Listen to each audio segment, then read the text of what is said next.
And the Lord clearly emphasizes that the most important commandment is love and mercy, no? As an expression of God's love and our love for neighbor. And here you have, very powerful, very powerful scene, no? And one of the things, maybe just some important details, no?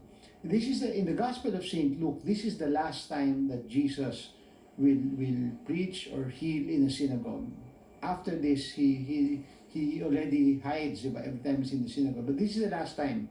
If you take a look at the Gospel of Saint Luke, this is the very last time that he will participate, in the synagogue ceremony.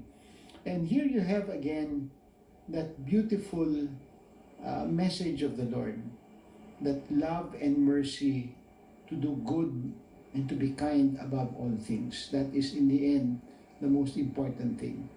In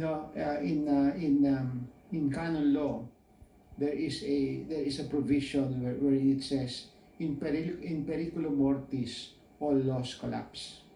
In danger of death all laws collapse. Meaning to say that in danger of a person's death, the number one rule is to save the person, is to bring that person to the love and mercy of God, to save the person. Because in the end, it is only God's love and mercy that can save us.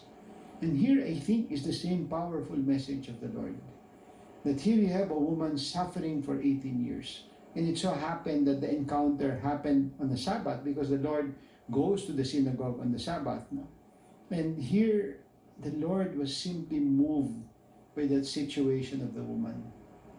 And knowing pretty well that it was not allowed to cure on the Sabbath. Remember, at that time, to heal was considered as work. No? And no work was allowed on the Sabbath. And yet the Lord, in a sense, overturns that rule and performs that merciful act.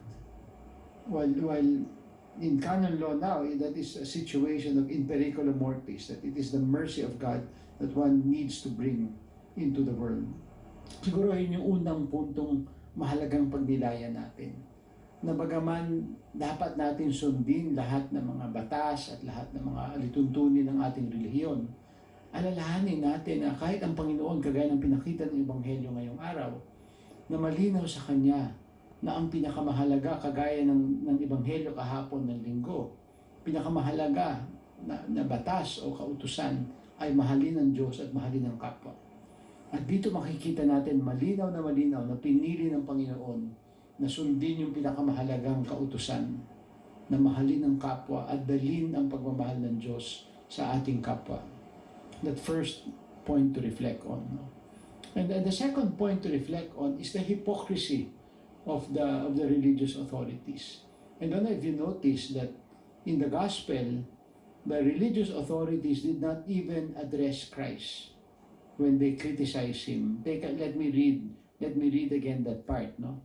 So, but the leader of the synagogue, indignant that Jesus had cured on the Sabbath, said to the crowd, yung crowd yung kinausap niya. Okay, tinanong niya, sinabi niya sa crowd, merong 6 na araw, pwede ka magtrabaho. Pero bakit ngayon pa na, kung kailan Sabbath na, kailangan mong gawin itong paghihilom? But take a look at the hypocrisy. Not only was he saying that the rule is more important than mercy or the life of a person, but you see the hypocrisy of not even addressing it to Christ, but trying to in a sense work up the crowd, no?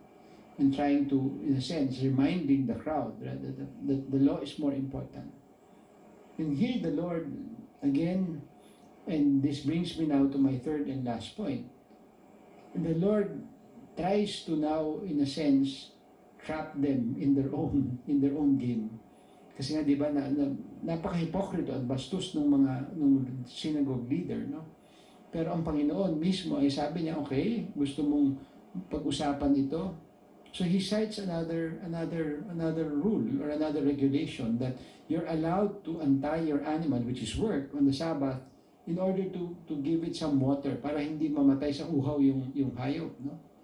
And now the Lord says, if that is allowed, why cannot a person who is, in a sense, if I remember, the person is the creation of the pinnacle of God's creation. Why can we not show the same concern and mercy to this daughter of Abraham who has suffered for 18 years? So you see now how the Lord, in a sense, responds to them. And then the final and third point, yung sinabi ng Panginoon, di ba, yung kahuli-hulihan na sinabi niya na nagdudusa siya ng 18 taon. Ano yung sinasabi ng Panginoon? Hindi dapat magdusa ang tao kung meron tayong magagawa. I think for me that is the powerful reflection here. We must not postpone kindness. We must not delay any act of good that we can do. That if we can do it now, we must do it now. That good deeds and kindness, especially for those people most in need, must not be delayed. Na sana ay ating pagnilayan yun ng husto. Malinaw na ang pagmamahal at habag ng Diyos ang mensahe ng Ebanghelyo ngayong araw. Pero ito ay talagang nagiging ang buod nitong mensahe ito ay kailangan tayo ay gumawa ng kabutihan at kailangan tayo ay maging mabuti sa kapwa na nangangailangan na hindi natin dapat ipagpaliban. That goodness and kindness must not be delayed.